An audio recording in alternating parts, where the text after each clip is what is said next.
Hi weavers, welcome to our channel just imagine novels. ఈరోజు మన కథ వద్దన్న వదిలేస్తానా, ఎపిసోడ్ 199. అలెక్స్, మీరాతో మాట్లాడావా బేటా? తను పెళ్ళికి ఓకే అన్నదా? చూస్తుంటే మీ మధ్య మాటలు పెద్దగా నడిచినట్లేవు అంది డౌట్గా కరుణ. అదేం లేదమ్మా, తను రుద్ర సార్ చెప్పారు కదా. మీరాకి నేనంటే ఇష్టం ఉంది. ఆ విషయం ఈరోజు తన దగ్గర క్లారిటీ తీసుకున్నాను. రేపే సార్తో మాట్లాడి నేను కంప్లీట్గా క్యూర్ అయిన తర్వాత మా పెళ్ళి సింపుల్గా రిజిస్టర్ ఆఫీస్లో జరుగుతుందని నవ్వుతూ చెప్పాడు అలెక్స్. అమ్మయ్యా, పోనీలే, ఆ జీసస్ దయ వల్ల నువ్వు ఇన్నాళ్ళకి పెళ్లి చేసుకున్నాక ఇంటివాడు అవుతున్నందుకు నాకు చాలా సంతోషంగా ఉంది బేటా అన్నది కరుణ సంతోషంగా. రుద్ర లేచేసరికి తన చిన్న కడుకు కళ్ళు తెరిచి చుట్టూ చూస్తూ కాళ్ళు చేతులు ఆడిస్తున్నాడే కానీ ఏడవలేదు. బహుశా తన తల్లిని డిస్టర్బ్ చేయకూడదనేమో. రుద్ర లేచి నవ్వుతూ వెళ్ళి వాడిని ఎత్తుకుని, ఏంటి సార్ పొద్దున్నే ఇంత గుడ్ బాయ్లా బిహేవ్ చేస్తున్నారు అంటూ కూతుర్ని కూడా చూశాడు. పాప హ్యాపీగా నిద్రపోతూ ఉండడంతో శివానీనోసారి చూసి ఆమెని కదిలించకుండా బాబుని తీసుకుని బయటకు వెళ్ళాడు రుద్ర. కొడుకుని కాసేపు ఆడించి తిరిగి వచ్చేసరికి పాపతో పాటు శివాని కూడా లేచింది. శివాని పాపకి పాలిస్తుంటే రుద్ర కొడుకుని బెడ్ మీద పడుకోబెట్టి వాడి డైపర్ తీసేసి ఫ్రీగా వదిలేశాడు. ఏమాత్రం వెసుగు లేకుండా ఎంతో ఇష్టంగా తన పిల్లలకు రుద్ర చేసే ఆ పనులు చూసి ఎప్పటికప్పుడు శివాని ఆశ్చర్యం ప్లస్ ఆనందపడుతూనే ఉంటుంది. ఇప్పుడు కూడా భర్తని మురిపెంగా చూస్తూ ఉంది శివాని. పాప కడుపు నిండగానే తనకి రుద్రకు ఇచ్చి బాబుని అందుకుంది శివాని. పాపని భుజం పైన వేసుకుని కాసేపు తన వీపు నిమిరిన రుద్ర తర్వాత పాపని ఆడిస్తూ, ఏరా బుజ్జి తల్లి, ఇంకాసేపు నిద్రపోతే అమ్మ కూడా మీతో పాటు నిద్రపోయేది కదా. ఇప్పుడు లేచి మీరు చేసే పనులే ఉన్నాయి. ఆ కంత్రిగాడంటే మాట విండు. నువ్వు బంగారం. నా మాట విని రేపటి నుండి అమ్మ లేచేదాకా నువ్వు కూడా హ్యాపీగా నిద్రపో అంటూ అక్కడికేదో ఈయన గారి కూతురు తన మాటలు వినేస్తుందని చెప్తున్నాడు రుద్ర. మొదలు పెట్టావా? నీకు నా కొడుకులు ఏం చేసినా నచ్చదు కదా అని మూతి విరుపుగా అడిగింది శివాని.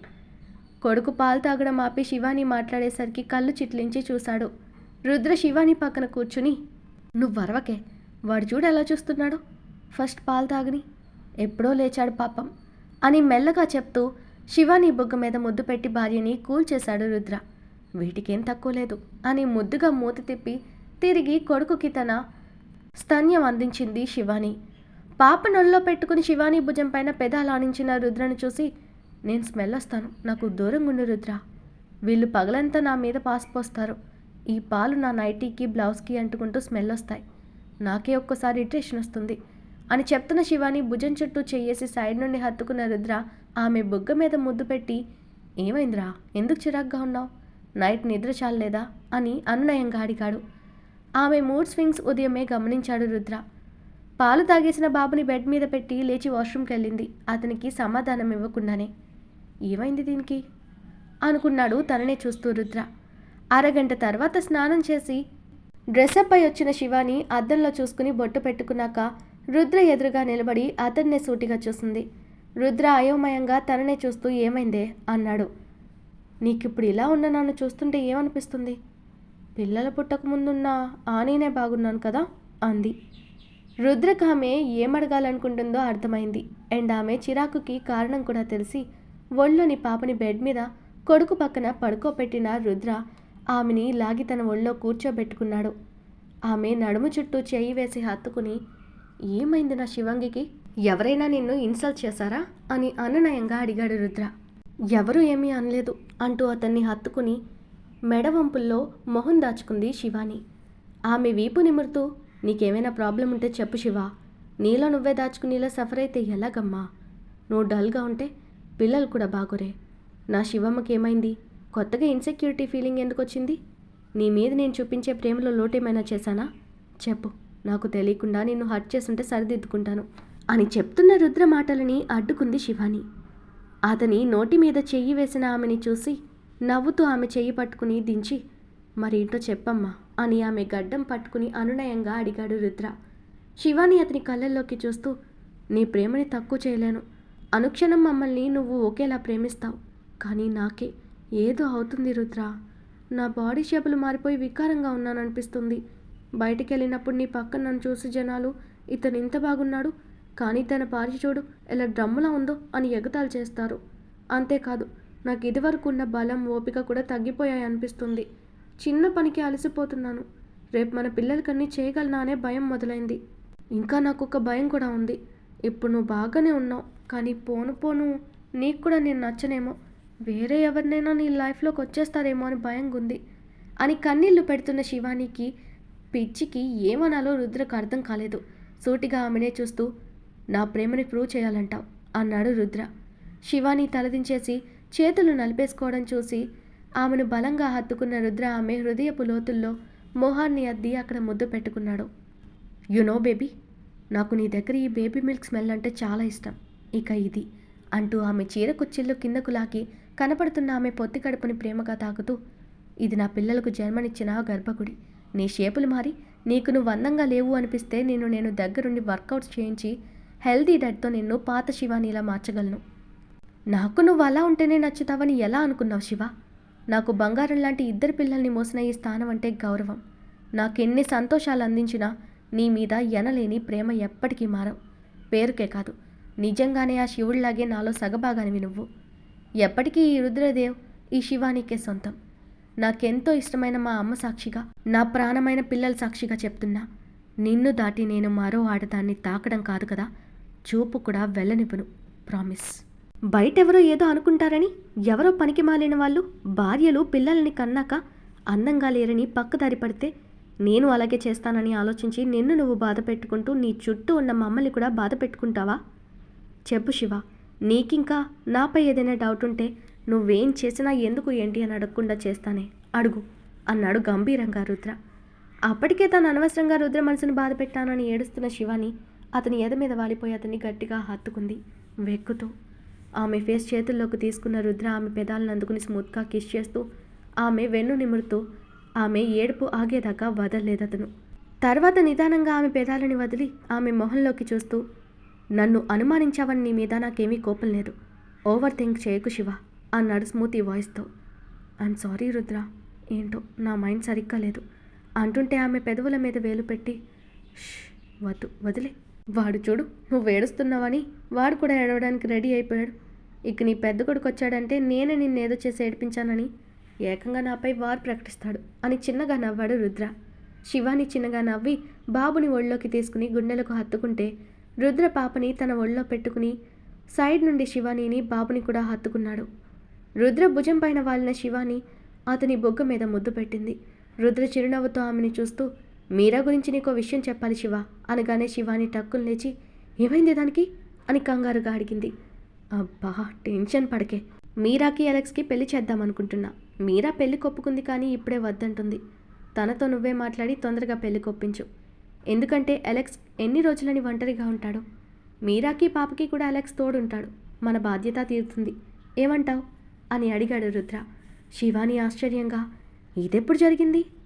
అలెక్స్ మంచివాడు. మీరా లైఫ్ బాగుంటుందంటే నేను ఈరోజే మీరాని ఇక్కడికి రమ్మని మాట్లాడి ఒప్పిస్తాను అన్నది ఆనందపడిపోతూ శివ. ఇప్పటిదాకా ఏమో ఏడుపు, ఇప్పుడు నవ్వు. నీ మూడ్ స్వింగ్స్ ఏమో కానీ నాకు హెడేక్ తెప్పిస్తున్నావే శివమ్మ అంటూ ఆమె బొగ్గ కొరికాడు రుద్ర. బొంగమూతి పెట్టిన శివాని బొగ్గు మీద చేత్తో రుద్దుకుంటూ ఆమెకి తన ఒడిలోని తన కూతురికి పెద్ద తేడా ఏం కనపడలేదు రుద్రకు. అతను గట్టిగా నవ్వేస్తూ, క్యూట్ రాక్షసి, 10 నిమిషాల్లో హార్ట్ అటాక్ తెప్పించగలవు. ఇలా క్యూట్ ఎక్స్ప్రెషన్స్ పెట్టి నాతో చెమటలు పట్టించగలవు అని ఆమెని బుగ్గల్లాగాడు. రుద్ర, నువ్వు చూసి పాప కూడా స్మైల్ ఇస్తే. చిన్నోడు కూడా నవ్వుతూ కాళ్ళతో తనని చూడమని రుద్రని తన్ని మరీ అటెన్షన్స్ తీసుకున్నాడు. రే కంత్రి, మీ అమ్మకు కూడా పోటీ వస్తావురా అంటూ వాడిని కాలిని పట్టుకుని ముద్దు పెట్టాడు రుద్ర. వాడు ఆనందంతో కేరింతలు కొడుతుంటే శివాని కూడా అన్నీ మర్చిపోయి పిల్లల నవ్వుల్లో జత కలిపింది. విశాల్, ఎప్పుడు మనం రుద్ర గారి పిల్లల్ని చూడ్డానికి వెళ్తున్నాం అని అడిగింది కావ్య, వర్క్ చేసుకుంటున్న అతన్ని డిస్టర్బ్ చేస్తూ. తన ఎదురుగా బెడ్ మీద మోకాళ్ళ మీద కూర్చున్న కావ్య ఫోస్కి విశాల్కి ముద్దొచ్చి చేస్తున్న వర్క్ ఆపేసి ల్యాప్టాప్ పక్కనే సామని ఒళ్ళోకి లాక్కున్నాడు. కావ్య నవ్వుతూ విశాల్ మెడ చుట్టూ చేతులు వేసి, ఏంటి అని కళ్ళెగరేసింది. నువ్వు కావాలని నా పని చెడగొట్టావు కదా అని నవ్వుతూ విశాల్ అడుగుతుంటే కావ్య నాలుగు ఖర్చుకుని క్యూట్గా ఒక కన్ను మూసి అల్లరిగా నవ్వింది. ఇడియట్, నీకు ఈ మధ్య అల్లరి బాగా ఎక్కువైంది అంటూ ఆమె చిన్ని పెదవిని పంటితో పట్టి చిన్నగా కొరికాడు విశాల్. కావ్య సిగ్గుతో కళ్ళు మూసుకుంటే ఆమెని మరింత గట్టిగా హత్తుకుని ఇద్దరి పెదవుల్ని ఒక్కటి చేశాడు విశాల్. కాసేపటికి కావ్యని ఒళ్ళో పెట్టుకుని, ఉషా వాళ్ళు కూడా ఈ వీకెండ్ వస్తారు, అందరం ఒకేసారి వెళ్ళి చూద్దాం, అప్పటిదాకా ఆగు అన్నాడు విశాల్. ఓకేలే, కానీ నువ్వు వర్క్ చేసుకుంటూ నన్ను వదిలేస్తే నాకు బోర్ కొడుతుంది అని గారంగా అంది కావ్య.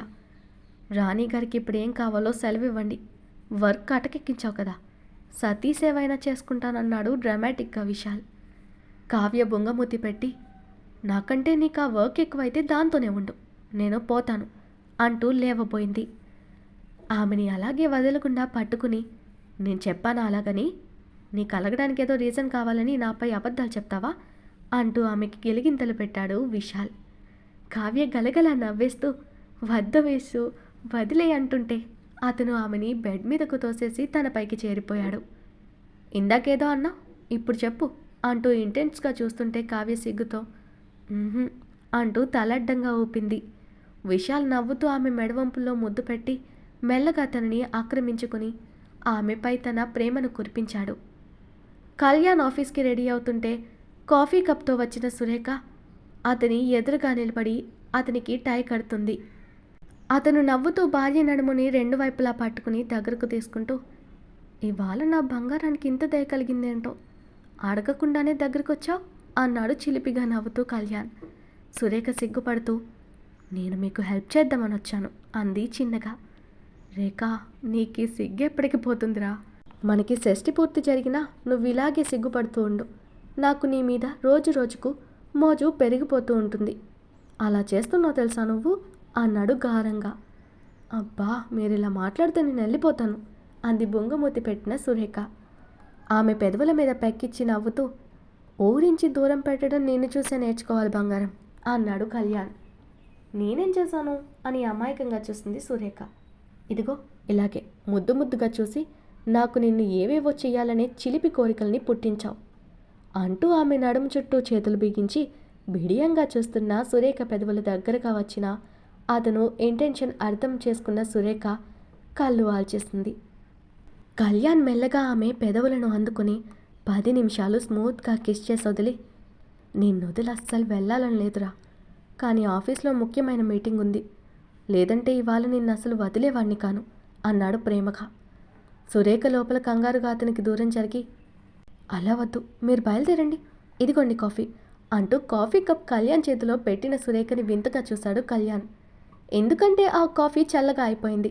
నార్మల్గా అయితే తాను తాగుతానన్న సురేఖ తాగనివ్వదు. ఇవాళ తానే చల్లగా ఉన్న కాఫీ అతనికి ఇచ్చేసింది.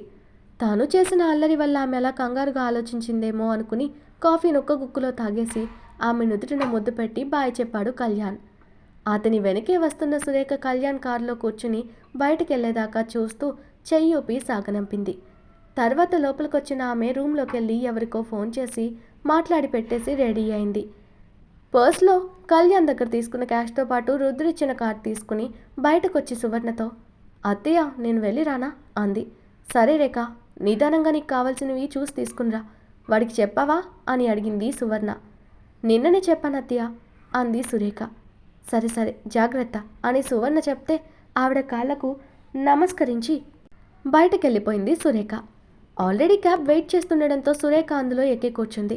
సెక్యూరిటీ ఆమెని విచిత్రంగా చూసి దగ్గరకు వస్తుంటే సురేఖ క్యాబ్ ఆపించి వాళ్ళని చూసి, నా వెనక మీరేం రావద్దు, నేను రుద్రకు చెప్పాను, చిన్న షాపింగ్ అంతేలే అని చెప్పి వెళ్ళిపోయింది. వాళ్ళు కూడా నిజమే మేడం, అబద్ధం ఎందుకు చెప్తారు అని ఆగిపోయారు. ఆఫీస్లో వర్క్ చేసుకుంటున్న కళ్యాణ్కి రుద్ర ఫోన్ చేశాడు. అతను చెప్పింది వింటున్న కళ్యాణ్ పిడికిళ్ళు బిగుసుకోగా కోపంగా కళ్ళు ఎర్రపడ్డాయి. బేస్ వాయిస్తో ఎక్కడా అన్నాడు. అతని వాయిస్లో ఫస్ట్ టైం అంత కోపం చూస్తున్న రుద్ర ఏదో చెప్పి ఫోన్ కట్ చేశాడు. కళ్యాణ్ ఫాస్ట్గా బయటకొచ్చి కార్లో ఓ హాస్పిటల్కి చేరుకుని కార్ పార్క్ చేయకుండానే లోపలికి పరుగున వెళ్ళాడు. ఈరోజు మన కథ ఇక్కడితో కంప్లీట్ అయింది. ఈ స్టోరీ మీకు నచ్చినట్టయితే ప్లీజ్ స్టోరీని లైక్ చేసి కామెంట్ రూపంలో మీ అభిప్రాయాన్ని తెలియచేయండి. అలాగే ఛానల్ని సబ్స్క్రైబ్ చేసుకుని షేర్ చేసి మాకు సపోర్ట్ చేయండి. నెక్స్ట్ అప్డేట్తో మళ్ళీ కలుద్దాం. అంతవరకు బాయ్.